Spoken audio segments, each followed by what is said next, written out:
Hello everyone and welcome back to this lecture series on powder metallurgy. So in the past couple of classes we have been talking about powder compaction, and so far we have learned about the different aspects of the compaction process.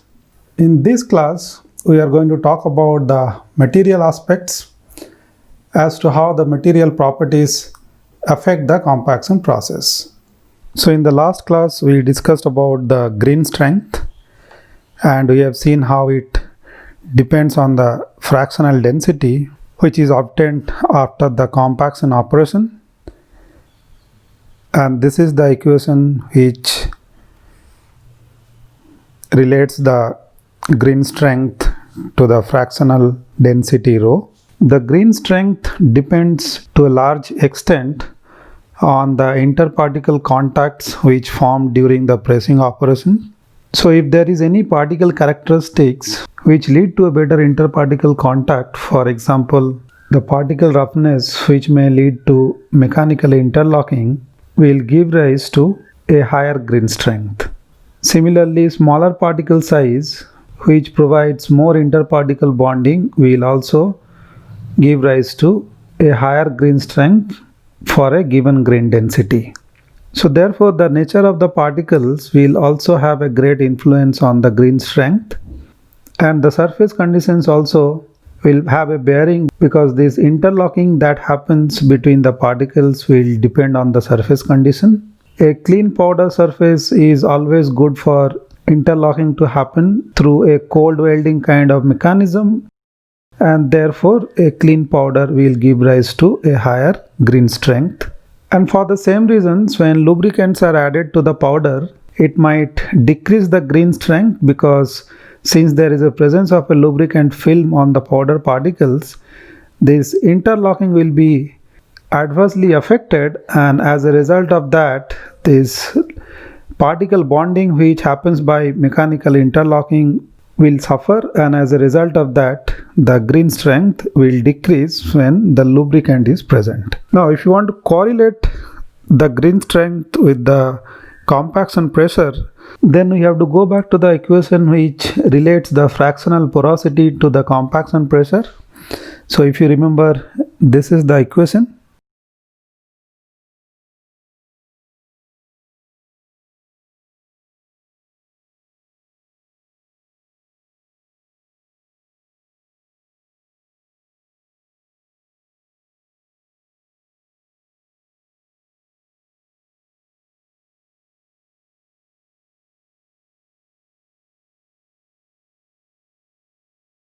This we have already discussed before. So now, in order to correlate the grain strength to the compaction pressure, these two equations can be combined to come up with an empirical relationship, and that might look like this.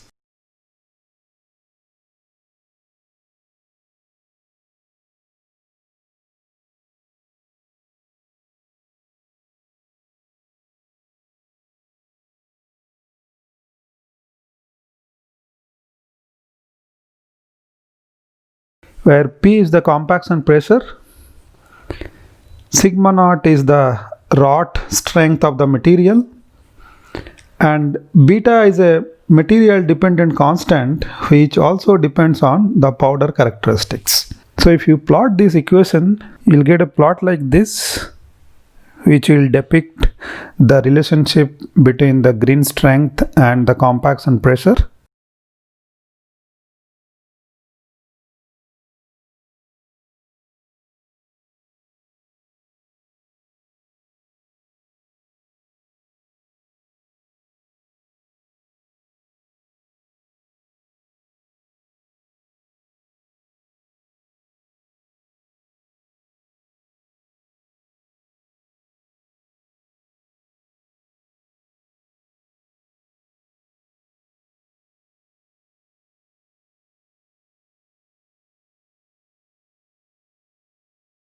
The pressure is in MPa.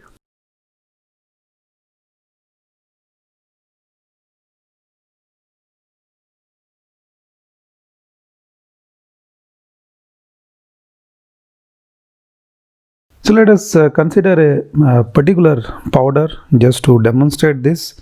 So let's say we are talking about iron powder, which is irregular in shape.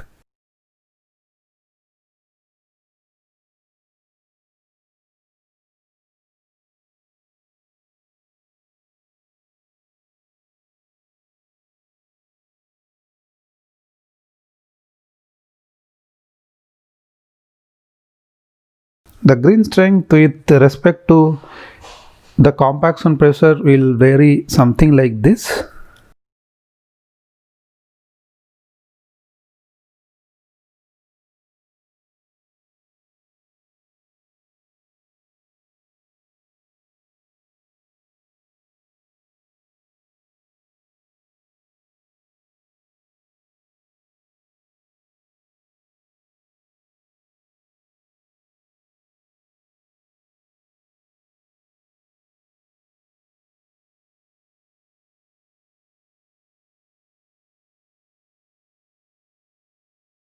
So at low compaction pressure, there is a good correlation between this equation and the compaction behavior of the powder. But at higher pressure, this does not really follow this equation in the sense that the rate of compact strengthening is generally less than that will be projected by this particular equation. But nevertheless, this plot will show a relationship between the compaction pressure and the green strength for a particular type of powder. So now let us see what is the effect of material properties and the powder characteristics on the green density and the green strength of the compact. So let us first talk about the particle characteristics. So the two main particle characteristics which will have a bearing on the densification during the compaction process are particle size and particle morphology. So talking about the particle size, small particles will generally result in high interparticle friction and smaller pores.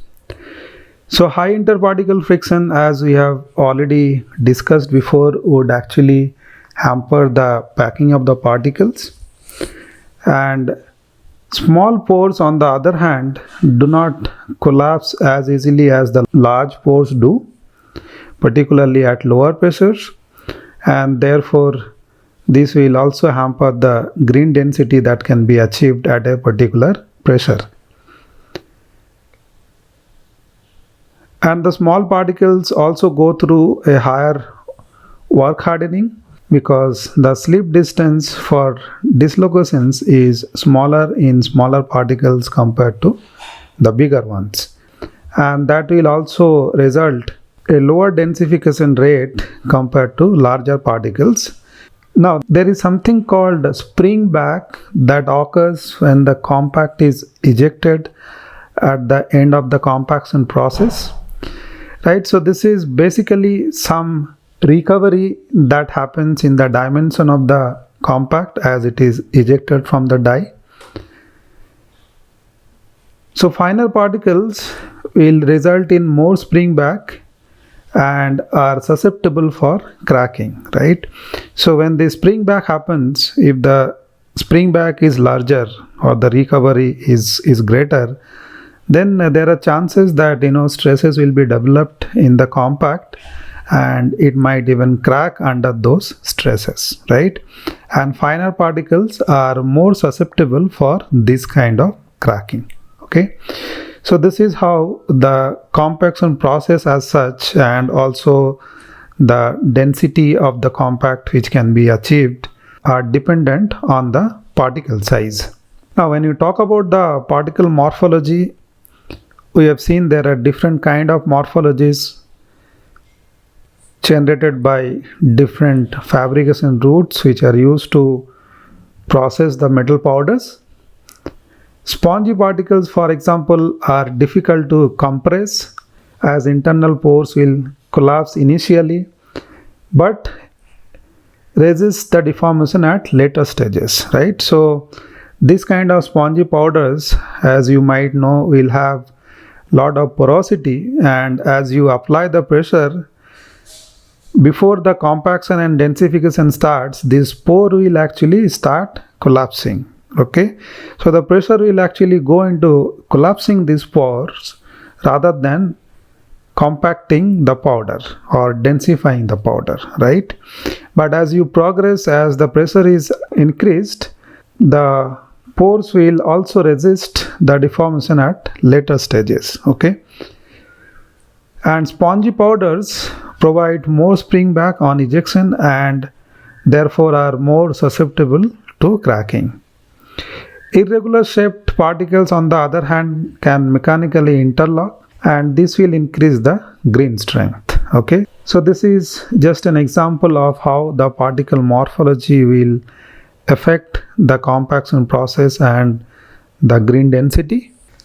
Now, when you talk about material properties and their effect on the compaction process and the grain density, basically there are two material properties which will come into force over here. One is the strength and the other is the hardness, because these two are kind of related to the deformation behavior of the material. And during the compaction, as we have seen, the powder goes through the deformation process, right? So anything which relates to the deformation process will have a bearing on the compaction process as well. So let us first talk about the strength and how it affects the compaction behavior of metal powders. So when the metal has high yield strength, it will be difficult to deform, which is quite obvious. Yield strength is nothing but the stress at which the material starts to deform plastically. So higher yield strength means you need a higher stress or a higher load to deform the material. And therefore, if you talk about materials like this, and if you compare them, then the metal which is the lowest strength will give you the highest density at a particular compaction pressure, right? So if you talk about copper, nickel, iron and tungsten, copper will show the highest density because it has the lowest yield strength, right? And this effect can be also shown graphically. If you normalize the compaction pressure by yield strength and plot it against the grain density. Okay, so let us see how that plot might look like.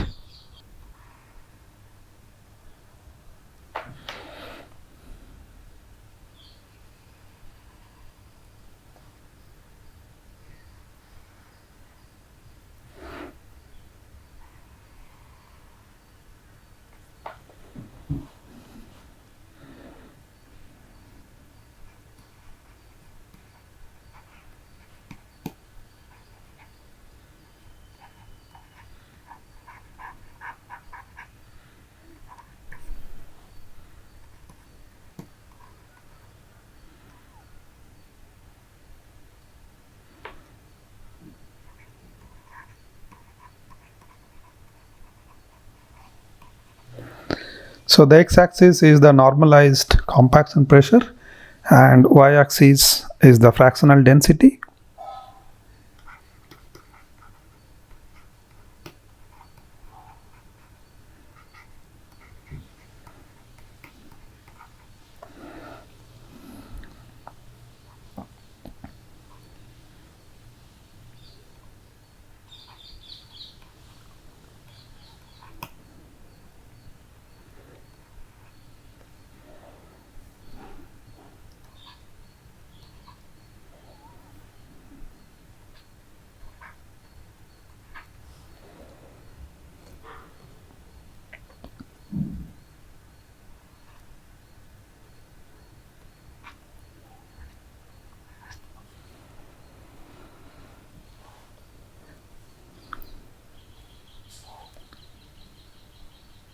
So the plot might look like this.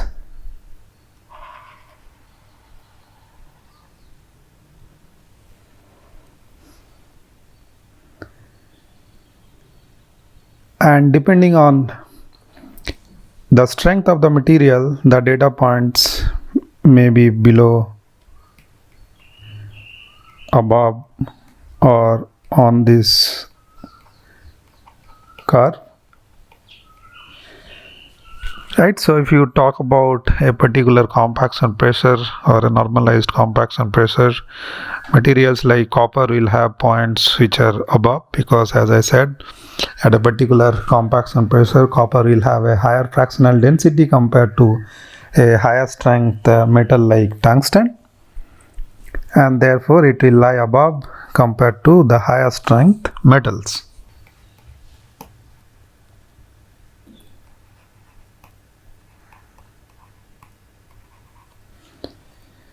Right, so if you compare this set of materials, copper will always have a higher grain density at a particular compaction pressure. And with regard to the strength, alloying elements will have a very significant effect on the strength of a material. For example, if you talk about iron powder, if you add different alloying elements, the strength of the material will change, and as a result of that, it will also affect the compaction behavior or the compressibility of the material.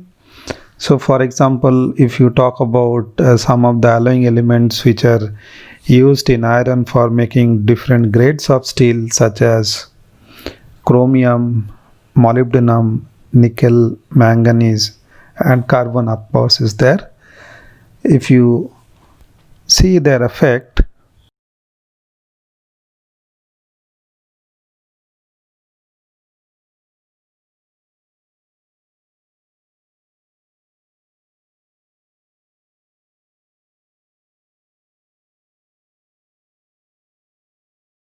let's say we are plotting the decrease in the compressibility against the weight percent of the alloying element.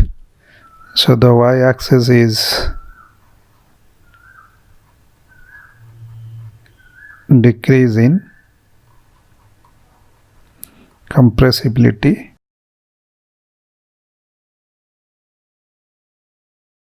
given in percentage.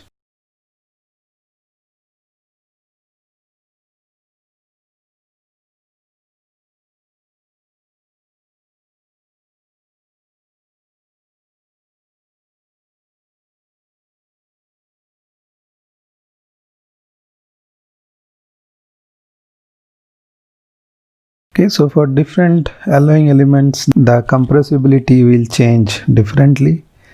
For example, chromium, it may look like this.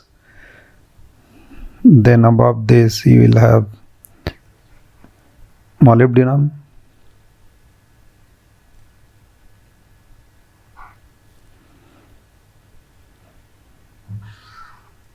Then nickel.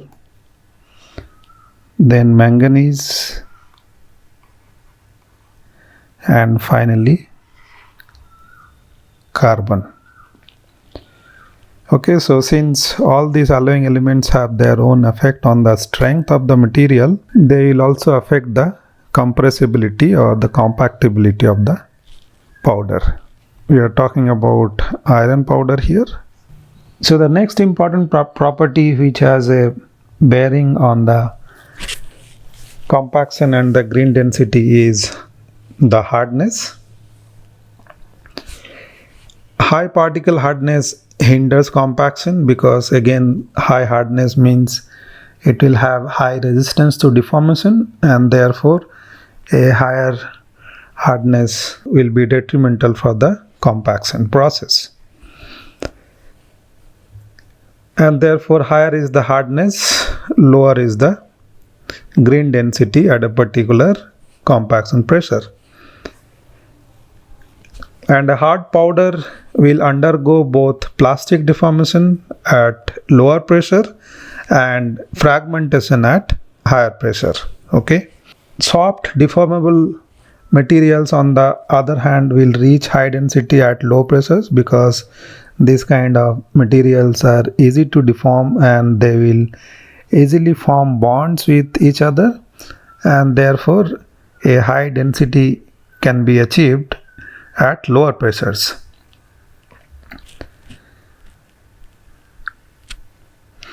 Now, if you mix hard and soft powders, the compactability of this kind of mixture will depend on the connectivity or concentration of the hard powder. Okay. So the hard powder will be dominating here in terms of deciding the compactability of the mixture. Low concentration of the hard powder will not have much effect, but when the concentration increases, it will form a network, and this network of hard particles will degrade the density, right? Which is quite obvious because, as we have already seen, it is difficult to deform the hard particles and it is difficult to compact them, and therefore if you have a network of this kind of hard particles in a matrix of soft particles, it will hamper the compaction of the soft particles as well, and as a result of that it will also degrade the density of the compact. So we can take some examples and see how the material hardness affects the densification during the compaction process. So let's say we are plotting this densification against the compaction pressure.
And we are talking about a powder particle size in the range of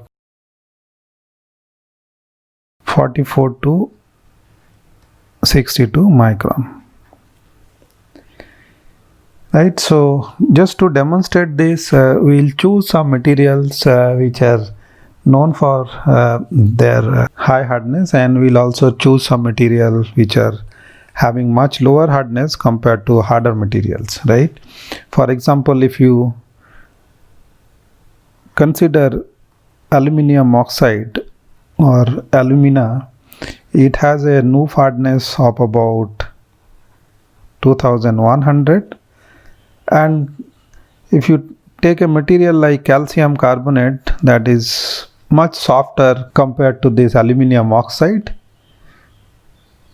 since the hardness is only 135. Okay, then in between you may have silica, which is having a Knoop hardness of 820, magnesium oxide with about a hardness of 370. Okay, so if you plot this kind of materials, you will find that the curve for the calcium carbonate will be at the top,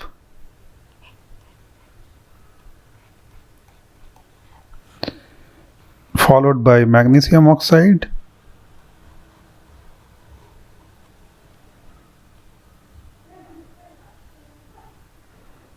then silica,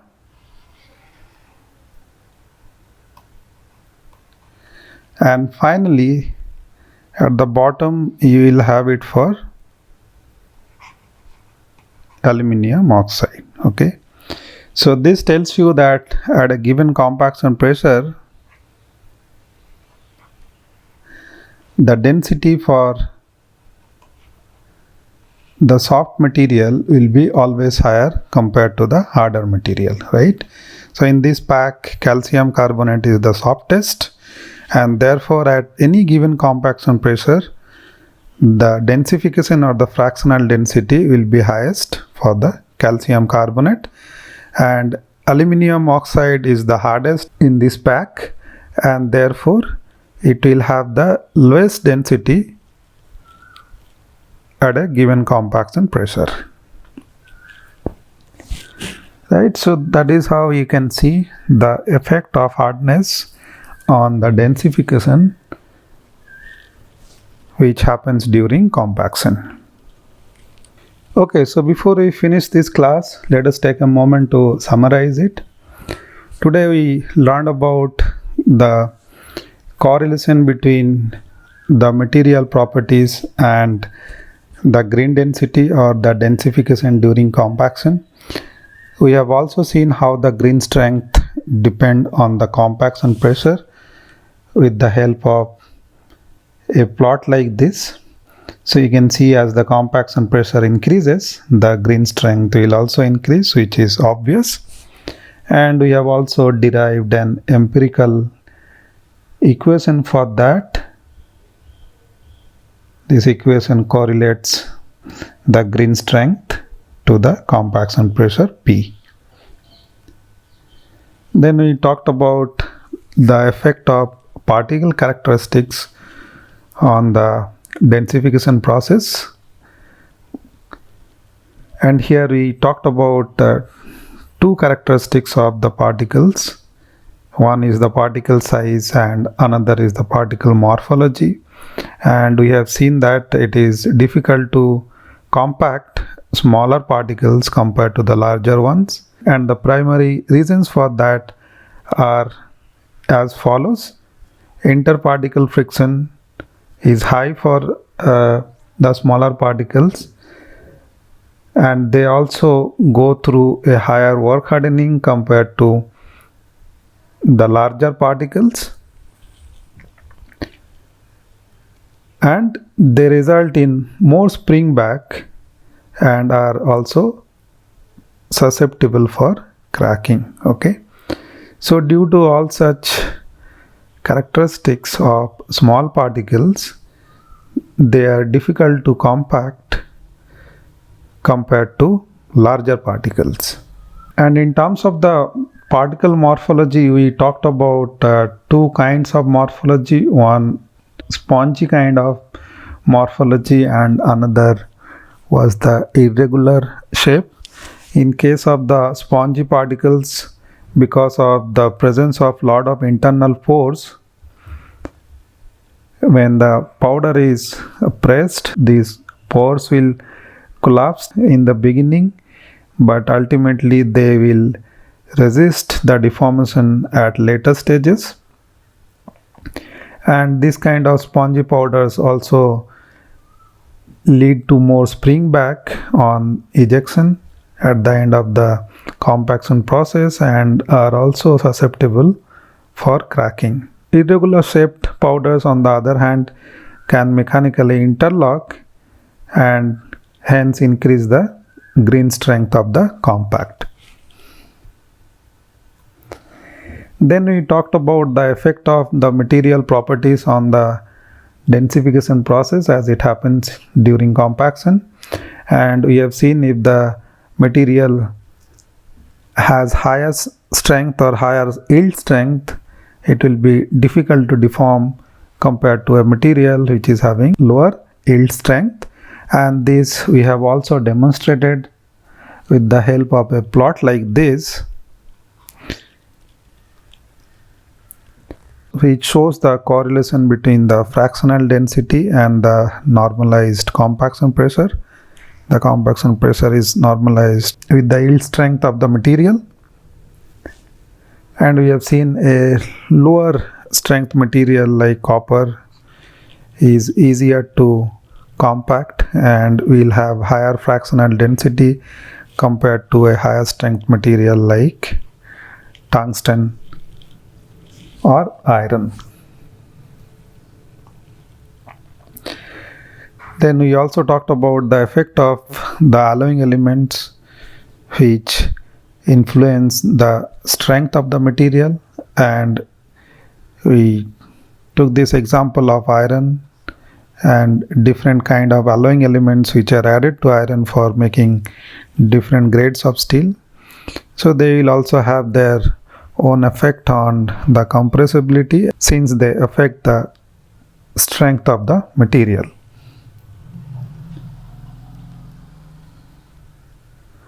And then finally we talked about the effect of hardness, and here also we have seen higher hardness materials are difficult to compact compared to a lower hardness material, because higher hardness means a higher resistance to the deformation process, and therefore a soft deformable material will reach a high density at lower compaction pressure. And this again we have demonstrated with the help of a few materials having different hardness, some having higher hardness like aluminum oxide, and some are of lower hardness.